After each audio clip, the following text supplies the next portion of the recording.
Somebody look at your neighbor and say she finna bring it tonight. I say somebody look at your neighbor and say she finna bring it tonight.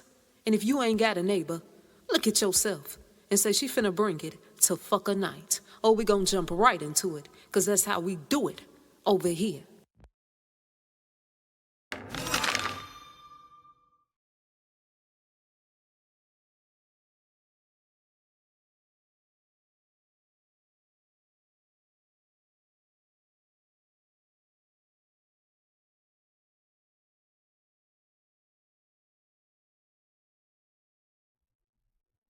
I ain't gonna tear it too long tonight, y'all. But I told y'all I was gonna come back with a part 2 of this Angie Stone situation. Come on, let's do it.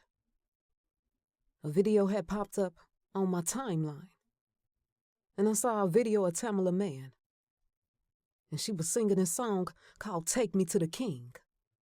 That was a beautiful song. I had to make it my own, though. After she got done singing that song, I said, shit, take me to the queen. Where's she at? And if I must say so myself, Tamila Mann, she is looking so beautiful. Even when she was, thicker than a Snicker, she was still beautiful. Okay. So, ancestors, they took me to another video clip, y'all, of Angie Stone's funeral. And when you look close at this particular part of the funeral service, you see Angie Stone's sorority sisters, and they all standing around her casket.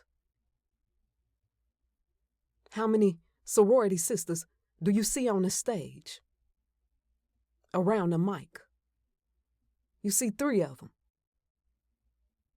And all of them is wearing the color black. I'm going somewhere with this the fuck a good night. All of them wearing the color black. And the sorority sisters, they sang a song for Angie Stone.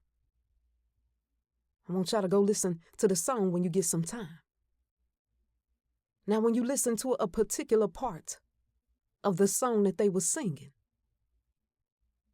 they said, and I quote, they said, "We will love you ever and forsake you never."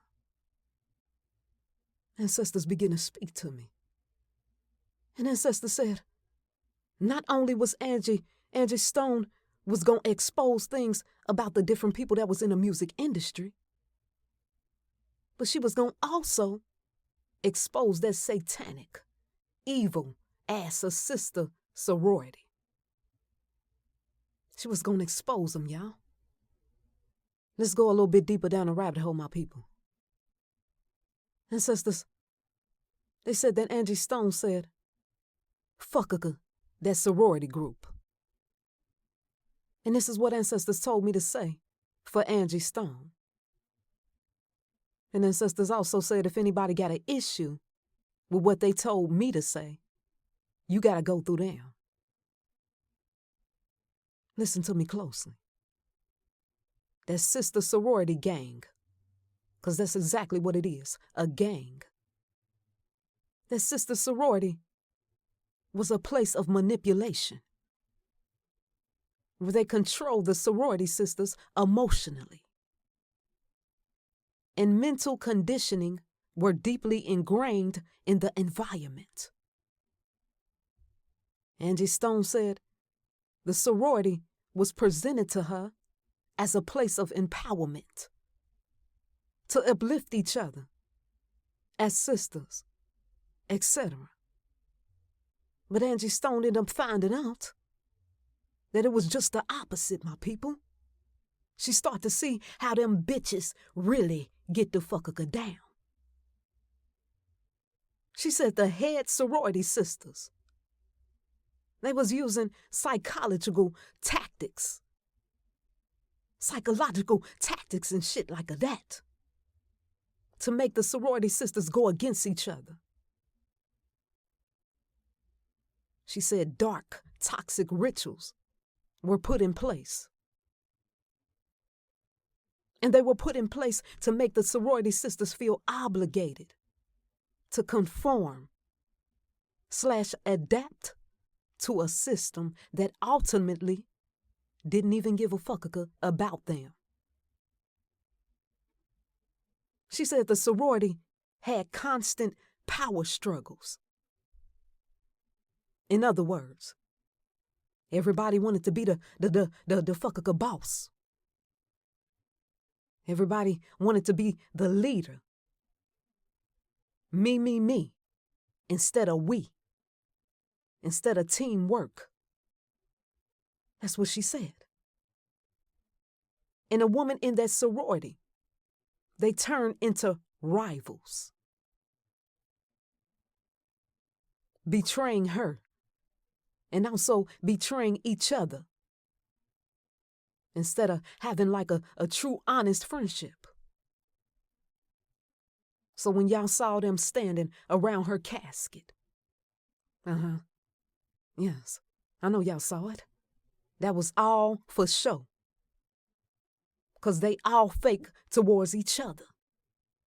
Just using one another to go higher in the game / the organization. Okay.